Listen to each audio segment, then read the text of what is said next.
Παρακαλώ τον κύριο Νικόλαο Κιληματό, Δημοτικό Σύμβουλο, μέλος της ΚΟΣΑΣΠΙΣ. Καλησπέρα. Πολύ γρήγορα, γιατί έχουμε κουραστεί όλοι. Είναι ιδιαίτερη χαρά να ακούς από το στόμα της Κεντρικής Διοίκησης εκ μέρους της Γενικής Γραμματέας του Υπουργείου Εργασίας και Κοινωνικών Ασφαλίσεων για την αμέριστη στήριξη σε θέματα κοινωνικής οικονομίας και την συνεργασία που θα έχουμε από εδώ και πέρα η ΚΟΣΑΣΠΙΣ με τα στελέχη, τα αξιόλογα στελέχη του Υπουργείου Εργασίας.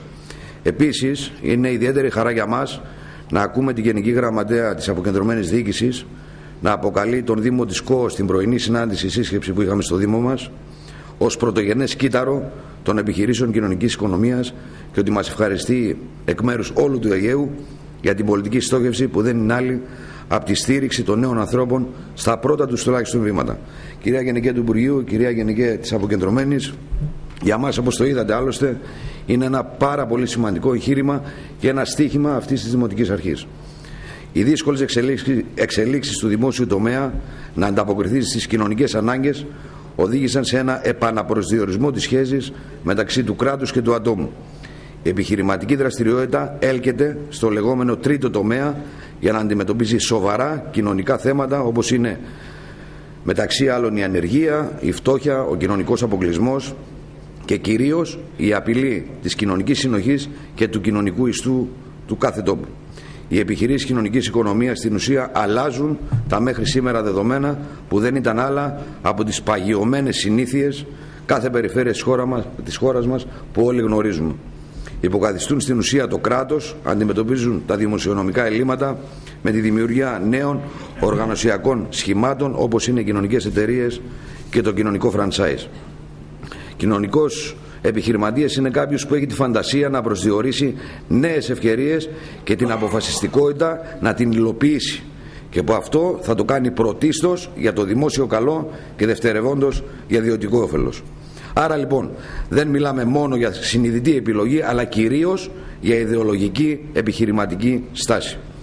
Η ροή εισοδήματος έχει υβριδικό χαρακτήρα προερχόμενη από εμπορικές δραστηριότητες, δημοτικές, κρατικές, ευρωπαϊκές επιχορηγήσεις και εθελοντικούς πόρους όπως παραδείγματος χάρη τα ίδια κεφάλαια, χορηγίες και δωρεές. Κοινωνικές επιχειρήσεις βασίζονται στις αρχές της βιώσιμης και διατηρήσιμης διοίκησης και ανάπτυξης. Η απόδοσή τους αξιολογείται από το triple bottom line, δηλαδή το τριπλό αποτέλεσμα. Τα κίνητρα γρήγορα είναι φορολογικά κυρίως και τα λέω επιγραμματικά. Δεν υπάρχει βασική φορολογία στις επιχειρήσεις. Η μόνη φορολογική υποχρέωση είναι το 10% που γίνεται στο 60% στο 35% με συγχωρείτε της διάθεσης των κερδών ως πριν παραγωγικότητας, ένα απλό 10% βάσει της φορολογίας εισοδήματος του νόμου 2238 του 1994. Με την παρακράτηση αυτή εξαντλείται η φορολογική υποχρέωση όσον αφορά στα κέρδη των ΚΙΣΕΠ και των εργαζομένων των ΚΙΣΕΠ. Επίσης, οι επιχειρήσεις μπορούν να έχουν πρόσβαση σε χρηματοδοτικά προγράμματα εντάσσονται στον 3808 του 11 νόμο περί ενίσχυσης των ιδιωτικών επενδύσεων, προγράμματα του ΑΕΔ είτε είναι ελεύθερων επαγγελματιών είτε απασχόλησης και με τα καινούργια προγράμματα των νέων επιστημόνων, προγραμματικές συμβάσεις με το δημόσιο, α και β βαθμού οργανισμών τοπικής αυτοδιοίκησης. Τέλος, όσον αφορά την ασφάλιση των μελών ή των μελών εργαζομένων στις κοινωνικές επιχειρήσεις, η ισχύουσα νομοθεσία μας λέει πια, κυρία Δελαπόρτα, ξεκάθαρα ότι η μόνη συμμετοχή ενός φυσικού προσώπου με την ιδιότητα του μέλους δεν του προσδίδει εμπορική ιδιότητα και δεν δημιουργεί ασφαλιστικές ή φορολογικές υποχρεώσεις. Όσον αφορά τα μέλη τα οποία είναι και εργαζόμενοι, προβλέπεται ασφαλιστικό καθεστώς εξαρτημένης πια εργασίας, δηλαδή όχι ΤΕΒΕ αλλά ΙΚΑ.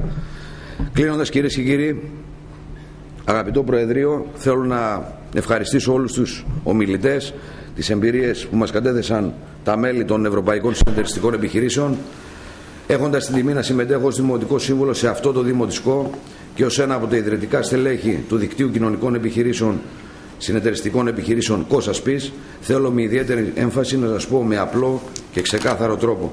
Για εμάς, οι επιχειρήσεις αυτές είναι ένα κίνημα αλληλεγγύης, είναι ένα κίνημα συνεργασίας, ένας δρόμος που αγωνιζόμαστε καθημερινά να ανοίξουμε, ξεπερνώντας όποιες δυσκολίες και εμπόδια και αν υπάρχουν, με βασικό στόχο την αξιοποίηση αυτού του πολύτιμου ανθρώπινου επιστημονικού δυναμικού του νησιού μας προς όφελος αυτής της σημαντικής κοινωνίας, της κοινωνίας της ΚΟ, με πίστη στις αρχές μας και κυρίως όραμα για τον τόπο μας. Ευχαριστώ.